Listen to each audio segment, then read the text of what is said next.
Welcome back. All right, so as promised, today we're starting season previews.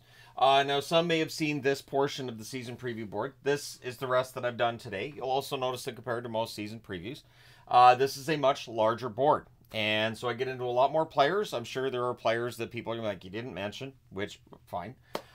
Fair, but at some point in time, you have to just say, I'm just going to cut it off with this amount of names. So San Jose is an interesting team coming into this season because it does feel like there's going to be more fighting for jobs. This past season was a miserable one for San Jose, which we'll talk about. And the channel vote we'll talk about at the end of this as well. So I wanted to look at just an overview of the last 10 seasons. So since 2014-2015, Brent Burns has been their leading scorer. 618 games, 130 goals, 359 assists, 489 points. Logan Couture's second on the list. He is still a member of the San Jose Sharks.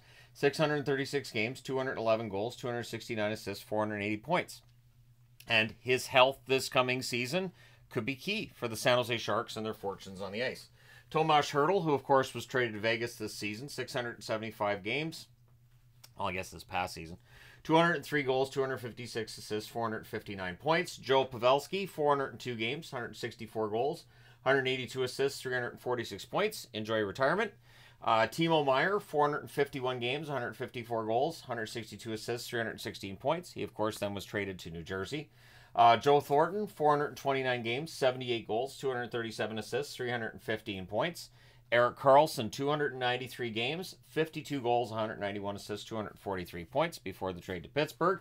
Kevin Labanc, who's still an unrestricted free agent as I record this, 478 games, 82 goals, 143 assists, 225 points. Marc-Edouard Vlasic, still here, 696 games, 53 goals, 159 assists, 212 points. And Patrick Marleau, 360 games, 85 goals, 95 assists, 180 points. It will be interesting as I go through teams to see which ones have a lot of players who are still there and ones that don't. Goaltending, well, Martin Jones, a record of 170, 121, and 27. The most wins of any goaltender since 2014-2015, and it's not close. Aaron Dell's second with a record of 48, 37, and 12. James Reimer, 37, 40, and 18. Antti Niemi, 31, 23, and 11. And Kakkonen. Kakkonen ends up with a 17, 46, and 11 record. So those are your top 5 goaltenders ranked by wins. Keeping it simple there. Just an overview of the numbers, again, since 2014-2015. Now, their last 5 seasons, and this is a total, their 398 points percentage, 32nd amongst NHL franchises. It's been a tough last 5 years. Goals for, 2.55 goals per game over that time, 31st on the list. And they're last in goals against per game at 3.56 goals against per game over the last 5 seasons. Their power play percentage is 27th over that time with 18%. But one thing that's interesting is the penalty kill's usually pretty good in San Jose. 81.7% is 4th over the last 5 years. But this season, every number bottomed out, including the penalty kill. They were 32nd in points percentage at 287. Their goals for per game, 2.20 is 31st. Their goals against, 3.98 per games. That's last in the league. Almost 4 goals against per game. Considering it includes those 2 games where they allowed 10 goals each, I mean, it's not as bad as it could have been, right? Power play, 20.2%, 21st. So not a bad power play. Their penalty kill, though, unnaturally just bad for them. And it feels like San Jose always has a good penalty kill. So 75.4%, which was 28th, it just fell off. But when you look at the defense and the goaltending they had this past season, well, the numbers don't lie. So their top 10 scorers this past season, Granlund ends up being the number 1 scorer, 69 games, 12 goals, 48 assists, 60 points. And I went by the NHL standard, which is only the points scored with that team. So Eklund, 80 games, 16 goals, 29 assists for 45 points. Fabian Zetterlund, 82 games, 24 goals, 20 assists, 45 points. 44 points. 24 plus 20 is 44. I'm still coming back off vacation. So this line here, I think, was easily their best line this past season. I would think you probably keep this together. Eklund's numbers at 45 points, I would say you could add a minimum of 20 points probably for him this season, which, if Granlund and Zetterlund stay with him, could drag their points totals up as well. Tomas Hertl at the time of the trade to Vegas, 48 games, 15 goals, 19 assists, 34 points. Duclair at the time he was traded, 56 games, 16 goals, 11 assists, 27 points. And Philip Zadina, still a free agent at this point, 72 games, 13 goals, 10 assists, 23 points. Mike Hoffman's a free agent as well, 66 games, 10 goals, 13 assists, 23 points. Mario Ferraro, 78 games, 3 goals, 18 assists, 21 points. He's still here. So's Jan Ruda, 69 games, 5 goals, 14 assists for 19 points. And Luke Cunnin played 77 games this past season, 11 goals, 7 assists, 18 points. Their top 2 goaltenders, again ranked by wins. Mackenzie Blackwood had a record of 10, 25, and 4, 899 save percentage, 2 shutouts. Capo Kakinen, 620 and 3 with an 895 save percentage, no shutouts that this past season. Of course, he was then traded at the deadline. So the rookie watch, and I'm going to restrict this to 2 players per team. Macklin Celebrini and Will Smith, although you can make up a Mackenzie Celebrini, sure, but Macklin Celebrini and Will Smith are the big names here. And the question becomes one of, so do they get that prime spot right away? Do they get like top line minutes? What are they going to do? So just messing around with it a little bit. The idea of having Tyler Toffoli and Logan Couture playing with Macklin Celebrini to me makes a lot of sense. 2 veterans. And I also think if you start Celebrini on the wing and then move him to the middle, that'll make sense too. And again, this is going to depend on Couture being 100% and good to go and being able to play those top minutes. But then what that allows is it allows the Eklund, Granlund, Zetterlund line to be your second line. So then you've got 2 lines that in theory and on paper can score. So if you're playing fantasy hockey, there's the possibility that maybe Toffoli gets a lot of points, but there's also the possibility that with Toffoli and Couture, if they get off to a rough start or if Couture's not ready to go, maybe that hurts Celebrini's production just a little bit. We have seen plenty of really good players in the NHL struggle to score in their first year, which will lead to bust comments, but in reality, you don't know until year 4, year 5, usually, whether or not a player is a bust. But I think having the Eklund, Granlund, Zetterlund line as your second line, providing they stay together, makes a lot of sense. Alex Wenberg was signed in the offseason, so if you had him on the third line with, say, I don't know, Will Smith and Luke Cunnin, that could work. And again, I like the speculative part of this, and we have no idea how the lines are all going to end up for these teams, so it's just fun to talk about. And then on the fourth line, you got Barclay Goodrow, Nico Sturm, and Ty Dellandre in all likelihood. Goodrow, of course, had San Jose on his no-trade list. He gets waived by the Rangers. San Jose picks him up, and he's still there. So I don't know if Goodrow is going to remain on the San Jose roster to start the season, but right now he's still there. The extras, and again, this is because there are a lot of players here who could end up making that top 12. So you have Thomas Bordeleau, who we can make the argument might deserve a chance to be in that top 12 forward group already.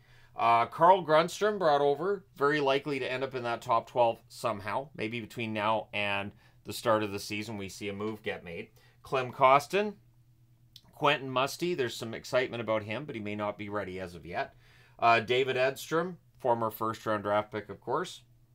Igor Chernyshov, who signed an entry-level deal not too long back this summer. Daniil Gushchin, who has looked pretty good when he's been called up.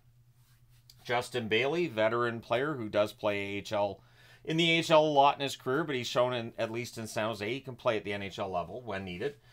Giovanni Smith, Philip Bystad, another prospect for them, and Colin Graff, who got into some games at the end of the season.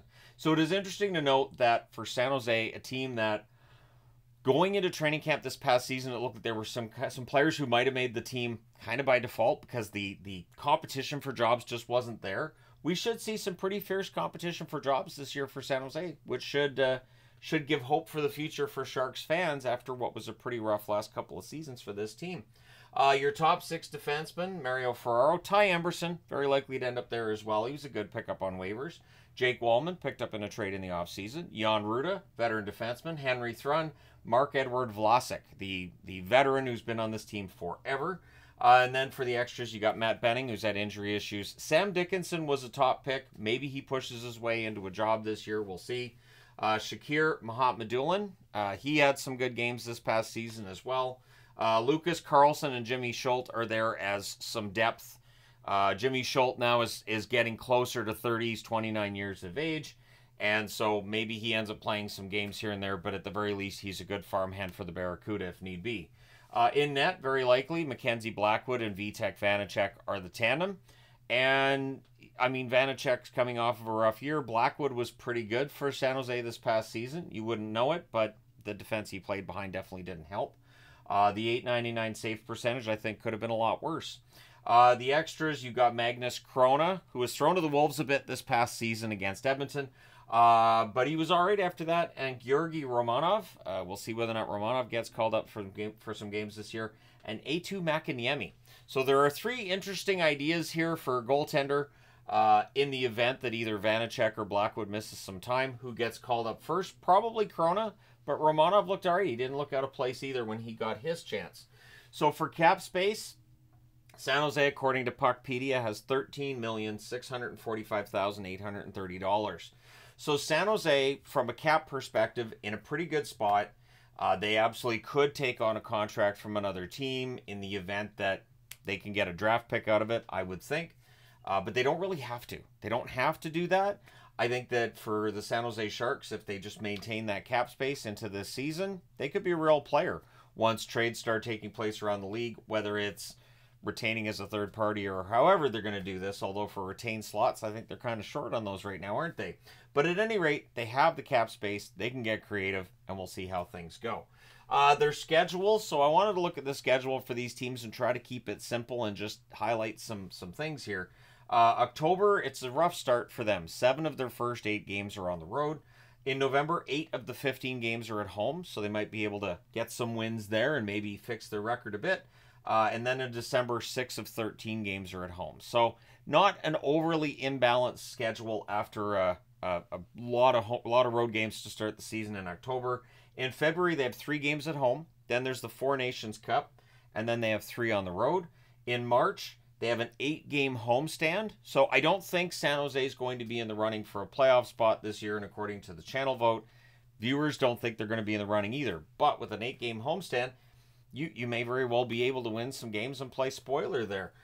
In April, 4 of their final 5 games are on the road. So they do start the season on the road. They have a 4-game homestand, and then they finish their season. Game 82 is at home. So 4 of those final 5 are on the road. And their first game against Utah, for anybody curious, will be October 28th on the road. And I mean regular season game. Obviously, Utah is going to play preseason games, but you never know which players are actually going to play in preseason games and which ones aren't. So it may be, players wearing the jerseys, but actual players that are going to make the team. Not always. Their Stanley Cup odds are currently at plus $40,000. I wouldn't think that's a good usage of your money. I know that looks like this is great, but you might have a better chance of winning Powerball. Channel vote, 3% of the voters misread what was on the board and voted San Jose to finish first or second in the division. 2% of the vote misread what I was posting and picked San Jose to finish third or fourth in the division. 15% picked them to finish 5th or 6th. 80% of the vote went to 7th or 8th in the division. My guess is they're probably last in the division, but they should have a better record than last season. There have been 16,000 votes to date on that one. And again, I do expect the numbers they posted in 2023, 2024, they have to be better than that. They really can't be worse than a 287 points percentage.